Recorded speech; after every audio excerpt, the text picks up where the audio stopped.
नमस्कार, ANB news देख रहे हैं आप और मैं हूं आपके साथ हितेंद्र। बड़ी खबरों में आप सभी का स्वागत है। बड़ी खबरों में सबसे पहले बात करेंगे जम्मू कश्मीर की, क्योंकि जम्मू कश्मीर के लोगों के लिए एक राहत की खबर आज सामने आई है। अब केंद्र शासित प्रदेश में सरकार ने 4G मोबाइल इंटरनेट पर जारी प्रतिबंध को हटाने का फैसला लिया है। जानकारी के अनुसार अगले हफ्ते से ही 4G सेवा बहाल कर दी जाएगी। सूत्रों के मुताबिक छात्रों की पढ़ाई के मद्देनजर भारत सरकार यह फैसला लेने जा रही है।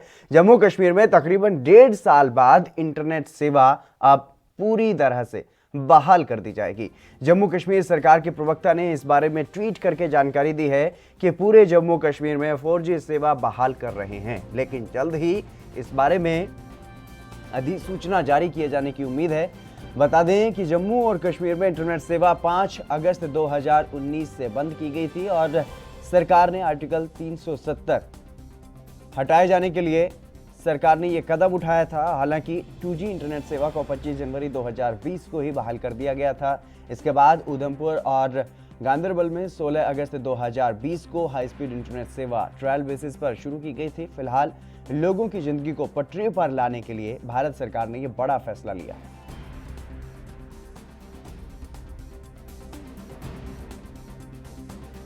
तो लगातार इंटरनेट सेवाएं जो कि जम्मू और कश्मीर में अभी तक पूरी तरह से बहाल नहीं की गई थी, 4G सेवा वहां पर नहीं थी। हालांकि 2G इंटरनेट सेवा जरूर बहाल की गई है, लेकिन 4G की सेवा भी अब पूरे जम्मू कश्मीर में बहाल करने का फैसला भारत सरकार ने लिया है। आपको बता दें, जब 5 अगस्त का वो दिन 2019 में जब धारा 370 अनुच्छेद 370 को जम्मू कश्मीर से हटाने की बात कही गई थी, अमित शाह ने, केंद्रीय गृह मंत्री अमित शाह ने इस बात का ऐलान किया था। उस वक्त पूरे जम्मू कश्मीर में भारी संख्या में सुरक्षा बलों की तैनाती कर दी गई थी और इंटरनेट पर पूरी तरह से पाबंदी लगा दी गई थी।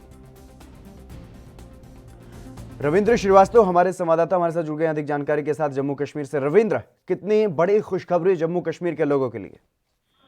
जी बिल्कुल हतेंद्र, बताना चाहूंगा खास करके जो युवा वर्ग है और बिजनेसमैन है उनके लिए खासी खुशी का मौका है, क्योंकि जब से 370 और 35A को हटाया गया था उसके बाद से लगातार 4G सर्विस सेवा जो है उसको बैन रखा गया था। हालांकि 2 डिस्ट्रिक्ट, एक गांदरबल कश्मीर घाटी का और जम्मू संभाग का उधमपुर इलाका जो है, डिस्ट्रिक्ट जो है, उसको वहां पर 4G सेवा को शुरू किया गया था। लेकिन अब उसके बाद से लगातार प्रयास यही किए जा रहे थे कि जम्मू और उस जम्मू के बाकी डिस्ट्रिक्ट में और कश्मीर के बाकी डिस्ट्रिक्ट में भी 4G सेवा बहाल हो सकती थी, लेकिन लोग उम्मीद लगाए बैठे थे।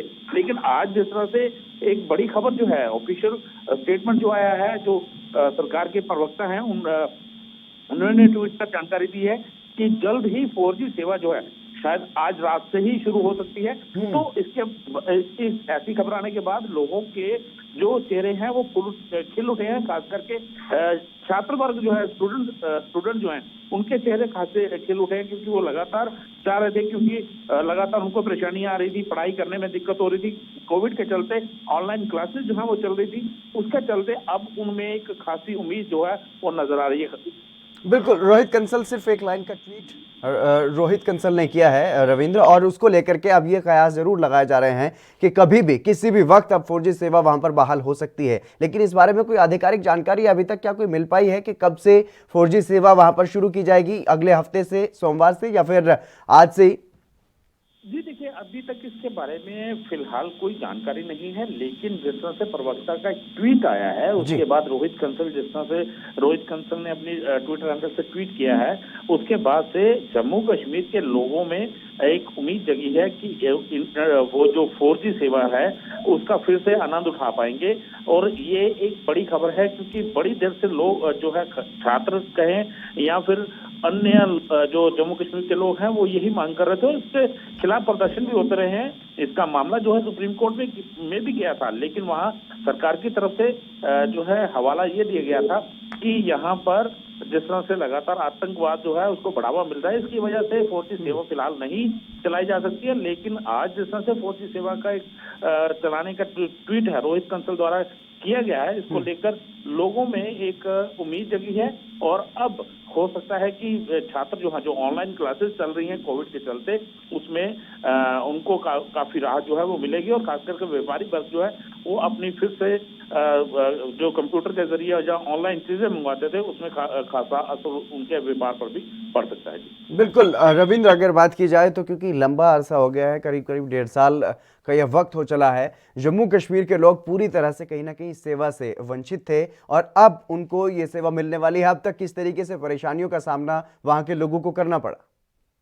जी देखिए, जब से 4G सेवा को बंद किया गया था 370 और 35 से हटने के बाद, तब से लोग जो हैं, पहले तो लोग जो हैं इस बात से खुश थे कि चलो 370 जो जम्मू संभाग से लोग थे वो 370 और 35 से हटने की खुशी में थे। लेकिन जैसे जैसे 4G सेवा की जरूरत जो है लोगों ने समझनी शुरू की, तब जाकर लोग जो है खासे परेशान हुए, खास करके व्यापारी वर्ग जो की बात करें, क्योंकि जो भी ऑनलाइन सामान आना होता है या डाटा जो है रोज का जो कहें व्यापार संबंधित जितनी भी फाइलें हैं कंप्यूटर में लॉक की जाती हैं, और जो स्टूडेंट्स हैं खास करके यूनिवर्सिटीज के या फिर कहा जाए कि जो 10th और 12th क्लास के बच्चे हैं उनको खासी दिक्कतों का सामना करना पड़ रहा था, क्योंकि लगातार वो यही मांग कर रहे थे कि 4G सेवा को बहाल किया जाए।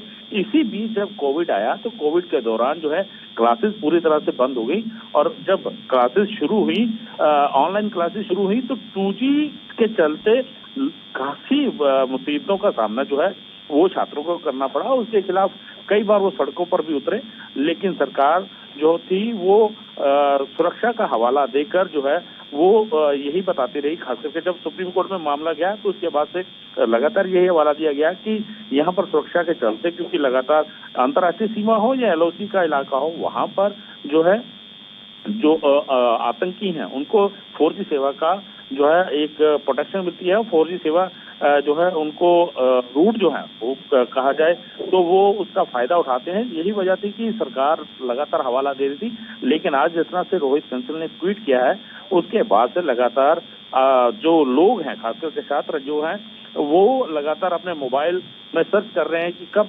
4G सेवा जो है वो बहाल होगी। हालांकि उम्मीद यही जताई जा रही है कि आज रात 12 बजे के बाद से 4G सेवा जो है वो शुरू हो सकती है जी। बिल्कुल रविंद्र, यहाँ पर ये बड़ा सवाल, क्योंकि सुरक्षा का अब तक हवाला देती रही सरकार, कि आप पूरी तरह से आश्वस्त है कि अब ऐसी कोई घटना नहीं होगी?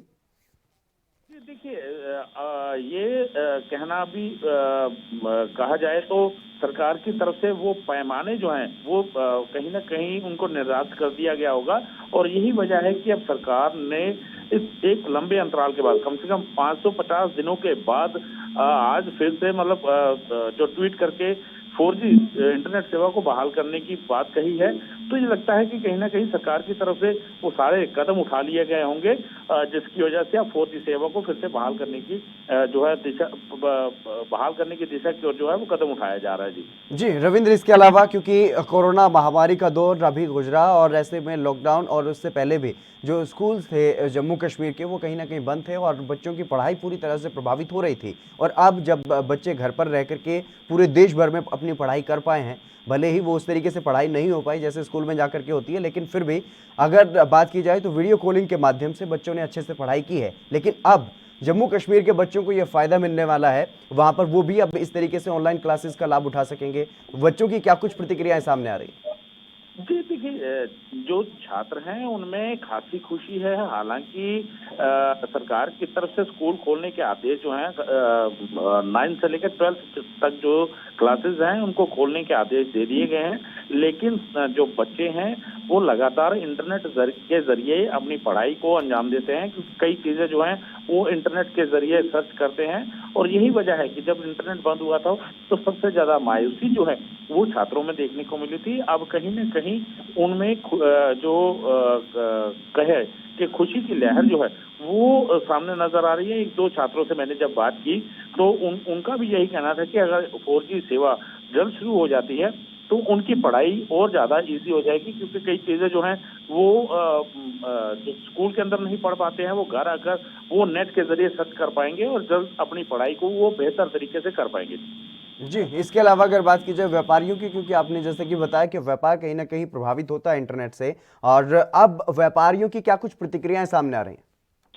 जी देखिए, व्यापारी वर्ग जो है वो अभी फिलहाल इस उम्मीद में है कि 4G सेवा जब शुरू हो जाएगी उसी के बाद उनका जो है रूटीन शुरू होगा, क्योंकि कोविड के चलते उनको उनके बिजनेस के अंदर खासा नुकसान जो है उनको उठाना पड़ा है। और इंटरनेट सेवा जो है वो 370 और 35 से हटाने के बाद से बंद कर दी गई थी। अब वो यही उम्मीद लगाए बैठे हैं कि जल्द से जल्द जब 4G सेवा शुरू होगी तो वो अपने बिजनेस को और ज्यादा एक्सपेंड कर सकेंगे, क्योंकि ऑनलाइन चीजें मंगवाना, ऑनलाइन बिजनेस करना जो है उनके लिए आसान हो जाएगा।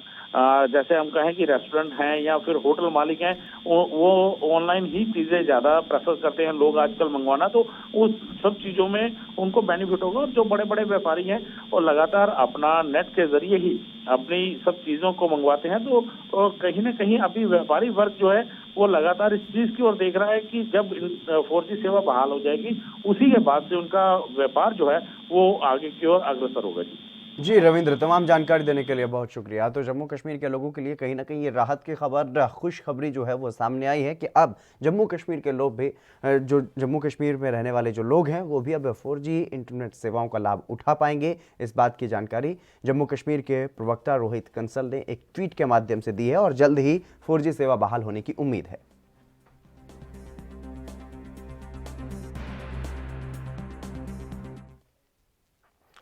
और वहीं संयुक्त किसान मोर्चा की तरफ से 6 फरवरी के लिए चक्का जाम का आह्वान जो है वो देश भर में किया गया है। इस बारे में कुछ महत्वपूर्ण दिशा निर्देश भी किसान मोर्चे ने जारी कर दिए हैं।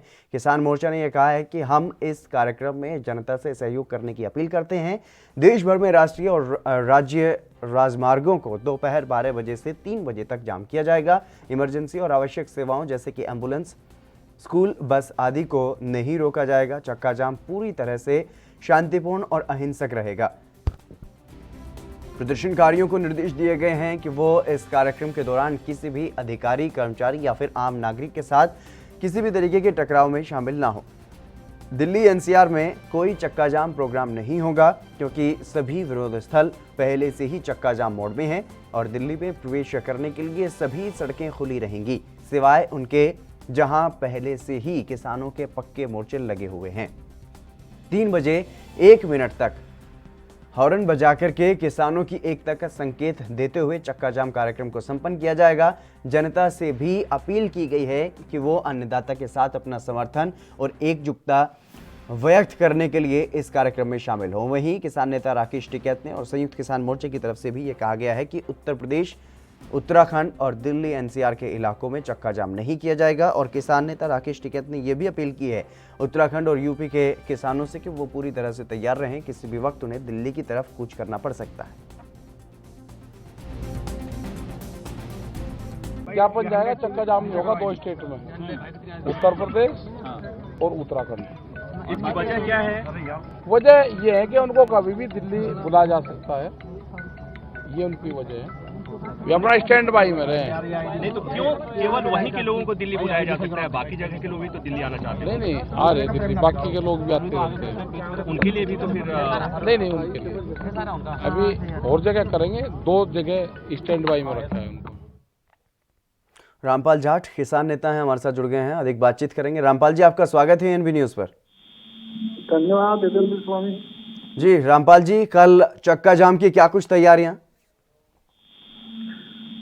जी, इस बार सारा जो किसान आंदोलन का भागीदार है, नेतृत्व सहित सब सजग सचेत है और जन का जो समर्थन है वो स्वतः मिल रहा है। खास बात है, और हमने ये कहा है कल 12 बजे के पहले जो जहाँ भी है, जिस भी हाईवे पर है, चाहे स्टेट हाईवे हो चाहे नेशनल हाईवे हो, वो स्वेच्छया चक्का जाम इसको समर्थन दे और उसके लिए अपनी गाड़ी खड़ी कर दे, 3 घंटे विश्राम करे, फिर अपनी गाड़ी लेके चल दे।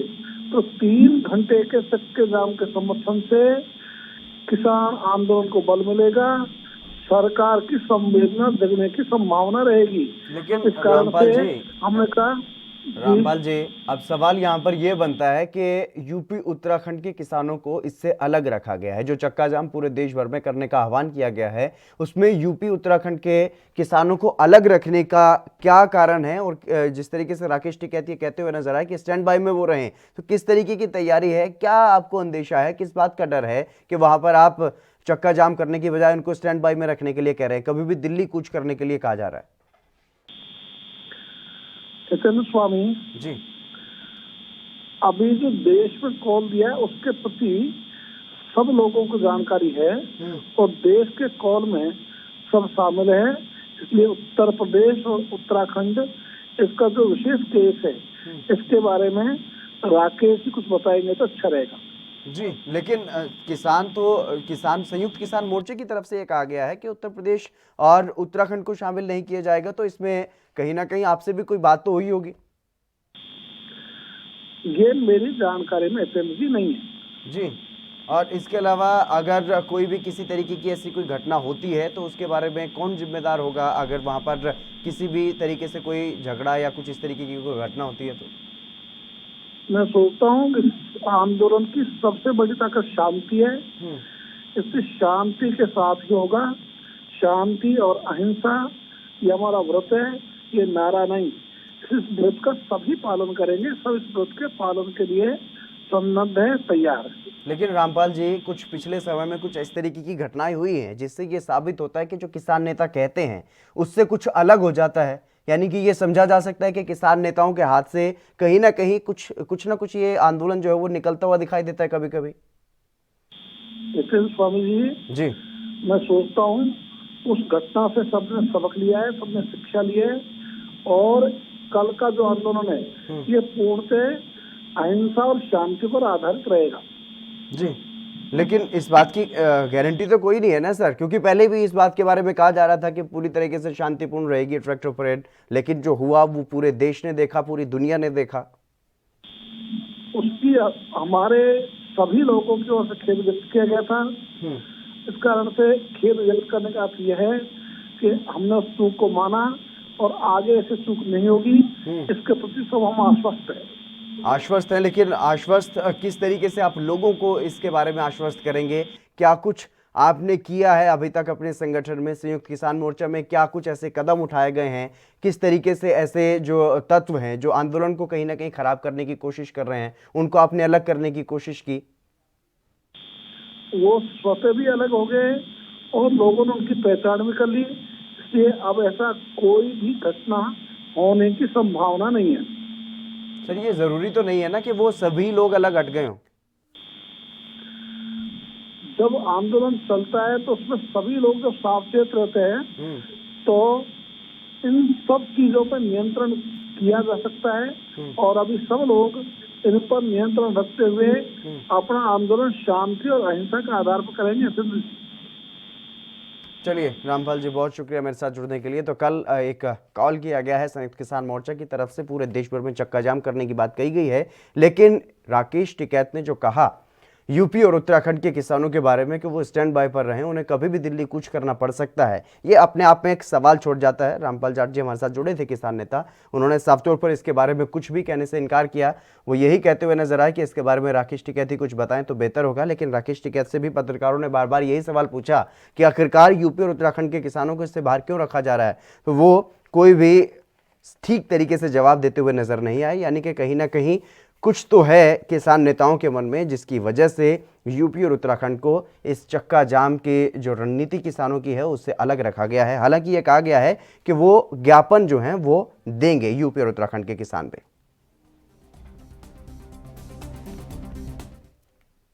चलिए बढ़ेंगे अगली खबर की तरफ। टूल किट सुना ही होगा आपने, पिछले 2 दिनों से काफी चर्चा में ये शब्द है। लाल किले की घटना और 26 जनवरी की हिंसा से इस शब्द को जोड़ करके देखा जा रहा है और स्वीडिश एक्टिविस्ट ग्रेटा थनबर्ग पर यह आरोप है कि उन्होंने इस टूल किट को शेयर किया था और इस किट को बनाने का शक पोएटिक जस्टिस फाउंडेशन पर है, जिसे पीजीएफ के नाम से भी जाना जाता है।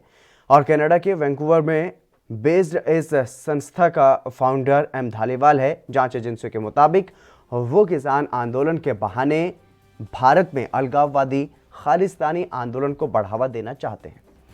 एम धालीवाल का वायरल वीडियो कथित तौर पर भारतीय दूतावास के बाहर 26 जनवरी को शूट किया गया है। हालांकि सोशल मीडिया पर वायरल वीडियो की हम पुष्टि नहीं करते हैं, लेकिन इस वीडियो में धालीवाल ये कह रहा है कि अगर कल कृषि कानून वापस ले लिए जाते हैं तो वो जीत नहीं, ये लड़ाई शुरू होगी। धालीवाल ये भी कह रहा है कि किसान मजदूर एकता की बात कह करके वो आपको ये बताना चाहते हैं कि आप पंजाब से अलग हो, आप खालिस्तानी नहीं हो, आप खालिस्तानी आंदोलन से अलग हो जो आप नहीं हो।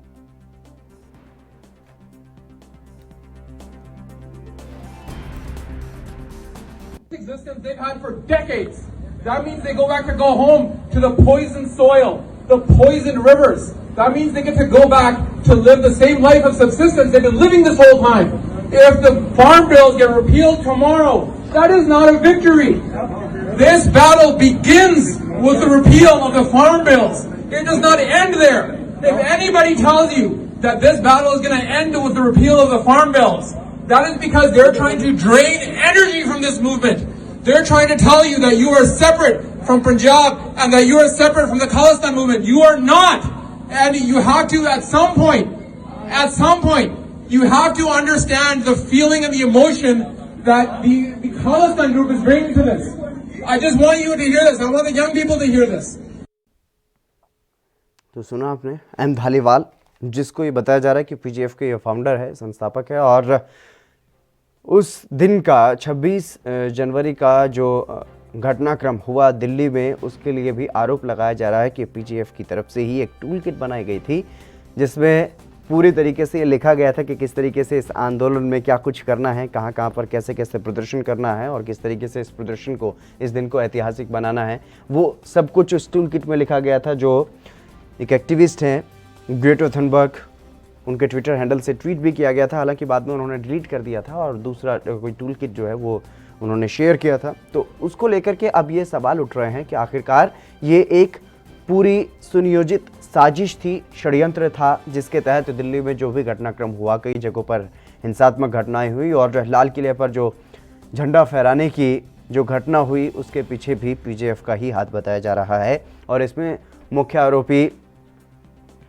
आरोपियों में पंजाबी कलाकार रवदीप सिद्धू का नाम है और एक गैंगस्टर लखा सिदाना, और उसका भी नाम इस पूरे घटनाक्रम में सामने आ रहा है। तो ऐसे में ये जो पूरी घटना है इसको अब अंतर्राष्ट्रीय साजिश के तहत देखा जा रहा है और दिल्ली पुलिस ने भी मामला दर्ज किया है। जो ग्रेटा थनबर्ग की तरफ से जो ट्वीट किया गया था टूल किट, उसी के आधार पर मामले जो हैं वो दर्ज किए गए हैं। दिल्ली पुलिस की तरफ से इस पूरे मामले पर जाँच की जा रही है।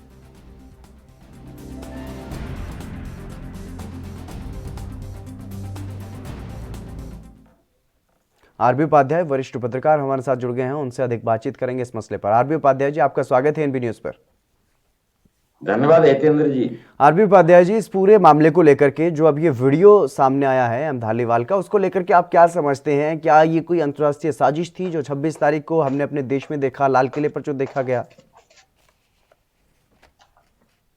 देखिए, जो भी खुफिया एजेंसी है उनका इनपुट था जी, और जो खुफिया एजेंसियां इनपुट देती हैं जी, उनका कोई ना कोई आधार होता है जी। और जिस तरीके से आप देखेंगे कि सिख मूवमेंट और खालिस्तान समर्थक लोग, और अगर आप आंदोलन को भी देखेंगे कहीं ना कहीं हितेंद्र, तो जिस तरीके से एक विशेष वर्ग की, एक कम्युनिटी की हिस्सेदारी, आप मान लीजिए कृषि बिल हैं तो उस पर पूरे देश के किसान का उतना पार्टिसिपेशन दिल्ली के बाहर आंदोलन में नहीं दिखता है। आप देखेंगे सिंगू बॉर्डर है, चाहे वो गाजीपुर बॉर्डर है, तो बहुत बड़ी संख्या में एक संप्रदाय विशेष या धर्म विशेष के लोग भी कहीं ना कहीं ये इंगित करते हैं कि भी कहीं ना कहीं विदेशी फंडिंग और एक विदेशी हाथ। और अब ये देखिए, जो धालीवाल का जो आप वीडियो आप देख रहे हैं, जिस तरह से जो वायरल हो रहा है, उससे लगता है कि वो कहीं ना कहीं प्रायोजित है। और जिस तरीके से आप देखेंगे विदेशों से आवाजें उठ रही हैं, जबकि अमेरिका ने साफ कहा कि भाई जो कृषि कानून है भी वो बिल्कुल भारत के उन्नति में सहायक होंगे, देश के किसानों के हित में है। वहीं कुछ सेलिब्रिटी जो विदेशी हैं वो लोग उस पर उंगली उठा रहे हैं भी किसान आंदोलन हो रहा है। देखिए, किसान आंदोलन एक आंतरिक मामला है और सिक्के का जो दूसरा पहलू है, देखिए कृषि में रिफॉर्म की जरूरत है हितेंद्र जी। इसको छुआ नहीं गया। आजादी के इतने सालों बाद भी किसान कल भी कर्जदार था, किसान आज भी कर्जदार है। किसान कल भी आत्महत्या कर रहा था, आज भी आत्महत्या कर रहा है।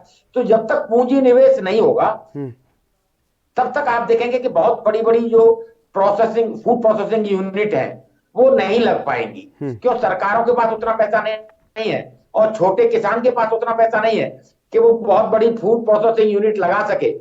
तो इन सब कंडीशनों को देखते हुए ये जरूरी है कि भी कृषि में निवेश हो। और लेकिन कृषि में आरबी जब उपाध्याय निवेश जी, होगा, अब जब सवाल यहाँ पर कृषि में सुधार की बात जब आ गई है, तो मैं एक बयान आपको बताना चाहूंगा। तोमर जो कि कृषि मंत्री, उन्होंने कहा कि जो प्रक्रिया सरकार की है जिसमें एमएसपी दिया जाता है, उन्होंने साफ तौर पर यह कहा कि 86% किसानों को एमएसपी का लाभ ही नहीं मिलता। अगर वो एमएसपी का ही लाभ अभी तक नहीं दे पाए तो इन प्रक्रियाओं पर हम किस तरीके से भरोसा कर सकते हैं कि इनका सभी किसानों को लाभ, जो सरकार की जो मंशा है, सरकार जो लाभ देना चाहती है किसानों को, वो मिल पाएगा? देखिए, जहां तक एमएसपी का प्रश्न है हितेंद्र जी, 100% खरीद सरकार नहीं कर सकती। सरकार का बजट, जो आर्थिक स्थिति है देश की, वो परमिट नहीं करती है। और 14 परमिट ज्यादा बता रहे हैं, वो 6% के करीब लोगों को 6-7% ही खरीद हो पाती है एमएसपी के ऊपर। और किसान जो मांग रहा है एमएसपी की गारंटी मांग रहा है, हर फसल की गारंटी मांग रहा है। तो देखिए, वो गारंटी सरकार देगी कहां से? उसके लिए कहीं ना कहीं उतने बजट के प्रावधान करना हो जो संभव नहीं है, और असंभव को संभव करना। देखिए, हाँ, ये अलग बात है कि अगर पूंजी निवेश होगा, हो सकता है कि भी किसी का कुछ काया पलट हो जाए, लेकिन सरकार का, मैं ये नहीं कि सरकार का कोई बचाव कर रहा हूं या सरकार का कोई हिमायत कर रहा हूं। देखिए, सरकार का दायित्व तो भी है कि जो किसानों की शंकाएं उनको दूर करे, जो कृषि उपज उसका सही मूल्य मिले। अभी तक तो आप देखेंगे स्वामीनाथन आयोग की रिपोर्ट में सब कहते रहे, लेकिन वो आज तक लागू नहीं हुई। तो देखिए, कथनी और करनी का फर्क साफ दिखता है, और किसान इसीलिए हमेशा से उत्तेजित रहा है, और कोई बहुत बड़ा आंदोलन किसान ने नहीं किया है। आज पहली बार इन कृषि बिल के बाद भी हम देख रहे हैं कि विरोध हो रहा है। तो देखिए, जब आप कानून बनाते हैं जिसके हित में है, उसको विश्वास में लेना सरकार का दायित्व होता है। सरकार को समझाना चाहिए था किस तरीके से आपके हित में है। बिल्कुल, कहीं ना कहीं सरकार यहाँ पर विफल रह रही है, किसानों को समझा नहीं पा रही है। आरबी उपाध्याय जी, बहुत शुक्रिया मेरे साथ जुड़ने के लिए। लेकिन इस पूरे मामले को लेकर के जिस तरीके से वीडियो वायरल हो रहा है धालीवाल का, उसको लेकर के अब सवाल उठ रहे हैं, क्या अंतर्राष्ट्रीय साजिश थी जो 26 तारीख को देश की राजधानी में इस तरीके का घटनाक्रम देखने को मिला? फिलहाल इस बुलेटिन में बस इतना ही। आप बने रहिए ANP न्यूज के साथ।